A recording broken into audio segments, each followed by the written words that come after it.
My investment philosophy is, so I wanted to share a little insight with you about how I think about investing in markets. First and foremost, because I'm a seed and A round investor, I tell people 70% of my decision is based on the individual, so I tend to invest in people more than markets. That said, people's not enough, so I look for certain market characteristics that define for me personally what make it a better investment opportunity. The overarching theme of what I would talk about has been most successful on the internet. I call deflationary economics. And what I mean is, in a world where you have billions of people connected, the companies that tend to become huge produce products at cheaper prices for a bigger market. And this philosophy is based around what Clayton Christensen talked about in the Innovator's Dilemma, which is a brilliant book. Clayton is a Harvard Business School professor, and he coined the term disruptive technology, but most people actually use the term incorrectly.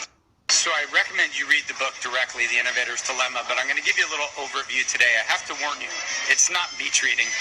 To explain the idea, I have to start with a 2x2 matrix. On the y-axis, you have price and functionality, and the x-axis, you have time. Incumbents start out with products that are very expensive and have high functionality. By creating products that are really high spec and investing tons of money in research and development, they make it really difficult for new entrants to compete for their. Clay says the key is to compete with non-consumption, meaning you're not going against existing incumbent markets. One example he likes to talk about is the launch of Sony Walkman, which was the original iPod, let's call it, and it didn't compete with the high-end audiophiles' needs. Most audiophiles were snobs, and they thought the quality of having the earbud and having a cassette tape player wasn't high enough fidelity to be interesting.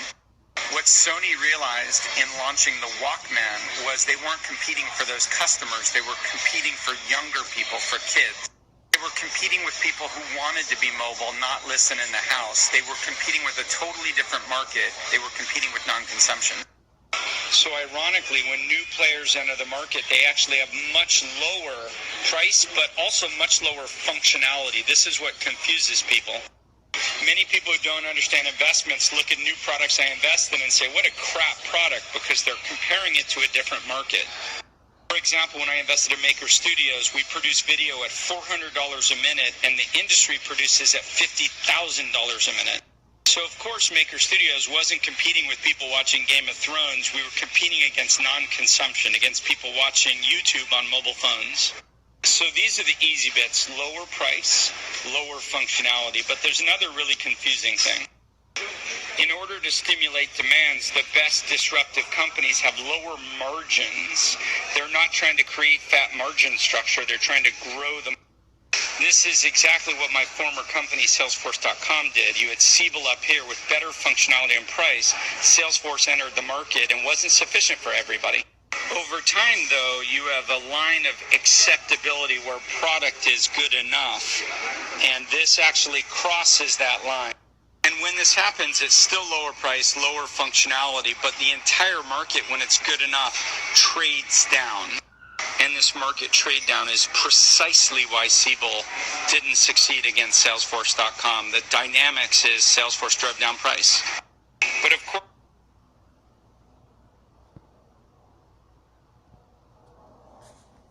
it makes no sense to do this unless your market size is bigger. So creating bigger markets is what creates great opportunities.